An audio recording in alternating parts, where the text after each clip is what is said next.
안녕하십니까. 거꾸로 투자하는 쇼킹 부동산입니다. 어제 부동산 시장에 큰 이슈가 있었습니다. 바로 국정과제 이행 계획서가 통째로 유출됐기 때문이죠.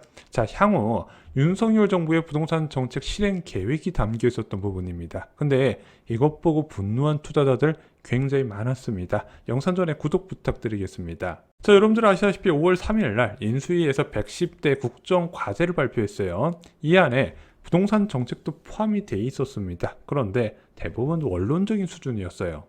예를 들면 이런 거죠. 재건축 규제를 풀어서 공급을 늘리겠다. 솔직히 수백 번 들은 얘기입니다. 그러니까 언제 어떻게 실행할 건데 그런 내용은 전체적으로 없이 그냥 두리뭉실하게 발표를 했다는 부분입니다. 하지만 이 국정과제 이행 계획서에는요, 구체적인 실행 시기와 계획 방법이 나와 있었다는 거죠.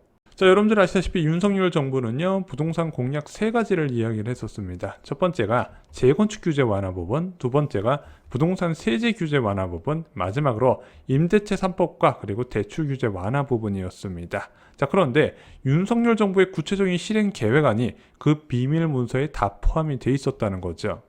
자, 많은 사람들이 관심을 가지는 재건축 규제 완화부터 보겠습니다. 재건축 규제는요, 3대 규제를 알고 계셔야 돼요. 첫 번째, 분양가 상한제, 두 번째, 재건축 초과임 환수제, 세 번째, 재건축 안전진단 기준 강화 부분입니다. 자, 분양가 상한제는 여러분들이 아시다시피 분양가를 낮게 책정을 해서 조합원들의 이익을 제한하는 제도예요. 그래서 분양가를 낮게 유도해서 이제 수분양자들한테 혜택을 주고 조합원들의 이익을 제한해서 재건축 아파트 가격 상승을 억제하려고 만든 거죠. 두 번째, 재건축 초과임 환수제는 조합원 1인당 3천만 원 이상의 재건축 사업 이익이 발생할 경우에 정부에서 절반 가까이 세금으로 가져가는 제도입니다. 마지막으로 재건축 안전진단 기준, 이것은 무분별한 재건축 사업 난발을 막기 위해서 특정 조건을 갖춘 단지들만 재건축을 할 수 있게 만든 제도입니다. 자, 근데 이번 문서에서 어떤 내용이 포함되어 있냐면, 먼저 분양가 상한제는요, 올해 하반기에 추진하겠다고 했어요. 이거는 뭐 규칙 개정만 하면 간단하게 바로 국토부에서 실행 가능한 부분인데, 이거 하반기에 추진되어 있다고 얘기하는데 제가 볼 때 빠르면 7월, 늦어도 8월 정도에 나올 것으로 보여집니다. 왜냐면 이게 나와야 수많은 정비사업장들이 분양을 진행할 수 있는 부분이에요. 자, 두 번째, 재건축 초과임 환수제는 올해 하반기에 국회에 제출하기로 했습니다. 근데 이것은 법률을 바꿔야 되는 부분이에요. 지금 행정부의 의지만으로 추진할 수는 없고 국회 동의를 받아야 되는데, 이게 국회에 이제 개정안을 제출하는 거하고 실제 국회에서 통과되는 거하고 다른 이야기거든요. 제가 볼 때는 시도만 하겠다는 것이다, 이렇게 해석하시면 될 것 같습니다. 국회 통과 절대 안 돼요. 세 번째, 재건축 안전진단 기준 강화 부분입니다. 이거는 행정부 의지만으로 추진할 수 있는데 얘가 내년 상반기 추진으로 되어 있어요. 이것에 사람들이 많이 놀란 거죠. 윤석열 대통령은요, 대선 과정에서 안전진단 기준 면제를 공약으로 내세웠습니다. 그래서 30년 된 아파트는 그냥 재건축 원하면 다 하게 해주겠다, 이렇게 이야기를 했는데, 이제 실제 인수위 과정에서 구조 안정성 비중을 낮추는 것으로 절충안을 제시를 했습니다. 그런데 이것도요, 올해가 아니라 내년 상반기에 추진하겠다, 이렇게 이야기를 한 겁니다. 정부에서는 최종본이 아니라고 하는데 이미 어느 정도 눈치는 챘던 부분이에요. 재건축 아파트는요, 이 안전진단 기준을 통과해야 사업 추진이 가능한데, 이 안전진단 받으려면 돈이 많이 들어갑니다. 뭐 1억에서 2억 정도 든다는 얘기가 있는데, 억 단위 자금을 일부 사업을 추진하는 소유주들이 마련을 해야 돼서 걸림돌이 굉장히 커요. 물론 재건축된다면 나중에 그 정도 비용은 나중에 다 돌려받을 수 있으니까 활발하게 진행할 수 있을 것 같은데, 현행 제도 주거 환경의 비중을 줄이고 구조 안정성 비중을 늘린 현행 제도에서는요, 심사에서 탈락할 확률이 굉장히 많다 보니까 이 자금 마련하는 게 굉장히 어려워요. 그래서 시도조차 못하는 단지가 많이 있었다는 거죠. 그래서 분당 지역의 대부분의 재건축 단지들은 아마 이거 시도도 못할 것으로 보여집니다. 적어도 올해 중에는요.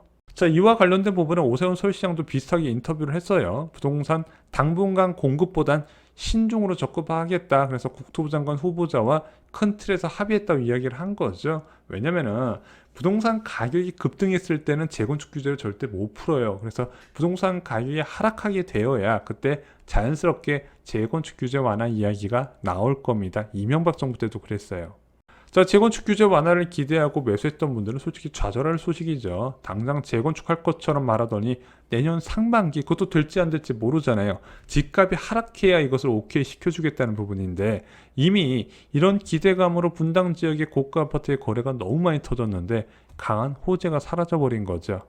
재건축 초과임 환수제 제도 역시도 동일합니다. 이게 부동산 가격이 크게 하락해서 시장이 침체되지 않으면 다수당의 동의를 받기가 어렵거든요. 괜히 이거 동의해줬다가 부동산 가격이 급등해버리면 이거 동의해준 당에서도 굉장히 난감해질 수 있는 부분입니다. 그래서 인수에서도 현실적인 계획을 세운 것이다. 진짜 급락하지 않은 이상 이해 안 풀릴 거예요. 자, 두 번째는 부동산 세제 규제 완화 부분입니다. 먼저 보유세 개편 추진 부분, 올해 추진할 부분들이 나왔어요. 주택 공시가격 현실화 방안, 원래 이제 문재인 정부에서는 시세 100% 맞추겠다고 추진했었는데 그것을 시세 80%나 90% 선에서 맞추는 방안을 제시를 할 것으로 보여집니다. 11월 달 정도에 나올 것 같아요. 두 번째, 종부세 공시 공정시장가액 비율 조정 부분 상반기에 추진되는데 이거는 뭐 종부세를 그렇게 많이 깎아주거나 그런 부분은 아니라서 그냥 가볍게 패스해도 될 것 같습니다. 1주택자 종부세율 2017년 이전 수준으로 추진하는 부분은 더불어민주당에서도 공약으로 내세웠던 부분이라서 제가 볼 때는 어느 정도 합의안이 나오지 않을까 생각을 합니다.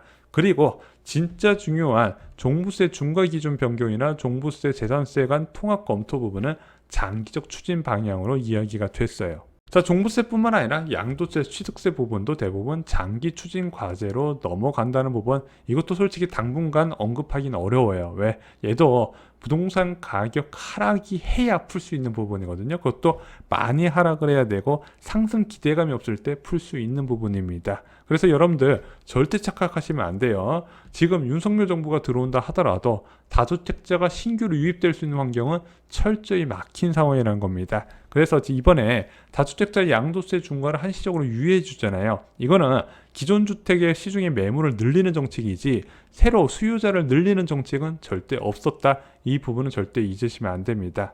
자, 세 번째, 임대차 3법 개정 부분, 이거 내년 이후에 추진되는 것으로 문서에서 나왔습니다. 근데 전 개인적으로 이렇게 생각을 해요. 경기와 상관없이 다수당에서 지지하지 않을 것으로 보여져요. 왜? 집값 오르고 내리고 상관없이 얘는 지금 얘를 없애야 된다는 이유가 전세가 급등에 대한 원인으로 지금 얘를 지목하고 있잖아요. 근데 앞으로 금리가 계속 올라가게 되면 전세 가격은 하락할 거거든요. 게다가 내년에 입주 물량 나오면 아예 오히려 역전세는 나올 거예요. 그러면 전세값 떨어지고 있는데 이걸 왜 없애냐? 솔직히 할 말이 없거든요. 오히려 약자를 보호하는 정책에 가깝기 때문에 제가 볼 때는 이것은 신용만 내고 통과는 안 될 가능성이 크다고 보고 있습니다. 자, 대출 규제 완화 부분도 볼게요. 이것도 굉장히 중요하죠. 먼저 청년과 생애 첫 주택 구입 가구의 LTV 상환상 현재 60에서 70% 적용돼 있거든요. 이것을 80%로 늘리는 거는 금융위원회가 올해 안에 추진할 과제에 포함을 시켰다고 합니다. 그런데 여기서 중요한 게, 자, 예를 들어 청년들한테 10억짜리 아파트 살 때 80% 대출해주면 솔직히 과한 부분이잖아요. 지금도 이제 이전 정부도 청년과 생애 첫 주택 구입 가구에 대한 LTV 규제 완화 부분은 가격 상한을 뒀거든요. 그래서 저가 주택에만 이 규제를 적용해 줬어요. 제가 볼 때는 가격 상한은 유지될 가능성이 커 보입니다. 그리고 그 외에 다른 가구의 LTV 일괄 70% 적용과 다주택자 LTV 30-40% 적용은요, 내년 중에 가계부채와 주택시장 상황을 보면서 방안을 찾는다는 조건을 걸었습니다. 그래서 올해 안에 15억 아파트 대출 제한이 풀릴 거라는 기대가 있었는데 이거 안 풀릴 것이다, 이렇게 확인을 하셔야 될 것 같아요. 자, 대출 규제 부분은 이렇게 생각하시면 될 것 같습니다. 내년 정도에 집값 좀 떨어지면 그때 풀겠구나. 올해 안에 바뀌는 거 거의 없을 겁니다. 많은 투자자들이 희망을 품었어요. 재건축 규제 완화 등으로 주택가격 상승 기대감이 높아지고 대출 규제 완화로 높아진 주택을 살 수 있는 수요자가 늘어난다는 부분이죠. 그러면 다시 주택가격이 크게 치솟을 수 있다는 부분이었는데 솔직히 이거 이루어지기 힘든 희망이었습니다. 왜냐면은 세상에 그 어떤 정부도 부동산 과열을 원하지 않는다는 걸 절대 잊으시면 안 되는 부분이죠. 자, 현재 부동산 시장 악재가 계속 쌓이고 있습니다. 이 악재가 모여서 내년부터 2024년 상반기까지 주택가에 크게 조정받으면서 무주택자한테 기회가 올 겁니다. 모두가 팔기만 할 때 잡으시기 바랍니다. 자, 지금부터 대비하셔야 돼요. 현금 많이 쌓아두시고요. 아파트 교과서로 충분히 대비를 하시기 바랍니다. 저는 이 기회 여러분들이 꼭 잡으셨으면 좋겠습니다. 이상으로 영상 마치겠습니다. 좋아요, 구독, 공유 꼭 부탁드립니다. 감사합니다.